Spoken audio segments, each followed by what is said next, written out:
আর যারা চায় যে আমরা এগিয়ে যাই তাদেরকে ফরওয়ার্ড লুক করতে হবে, সামনে দেখতে হবে। এই জন্য আসুন পচা পিছনটাকে পিছনে ফেলে দেই, এইটা নিয়ে আর চর্চা না করি।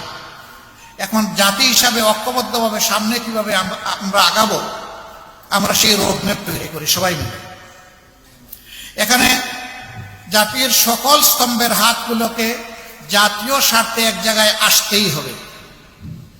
এই জায়গায় কোনো বিভাজন চলবে না। একটা জাতি যখন ঐক্যবদ্ধ থাকে গোটা বিশ্ব তাদেরকে সম্মান করতে বাধ্য হয়, আর জাতিটা যখন বিভক্ত হয়ে পড়ে তখন তাদের মাথার উপর সবাই মাতব্বরি করে, এবং এতে ওই জাতির শুধু ক্ষতির পরিমাণ বাড়ে, জাতি লাভবান হয় না। আজকে বড় প্রয়োজন আমাদের রক্ষের। যারাই রাজনীতি করবেন তাদের জন্য আল্লাহ একটা রাজকীয় মন দেন, তারা যেন জটিল এবং সংকীর্ণ মনা না হয়, তারা যেন এক ছোকা না হয়, তারা যেন তুষামোদকারীদের পাল্লায় পড়ে জনগণকে ভুলে না যায়, তারা যেন জনগণের খাদেম হন, তারা যেন জনগণের মালিক না হন। এই মানসিকতা নিয়ে যেন রাজনীতিতে সবাই আগে আসে। আদর্শ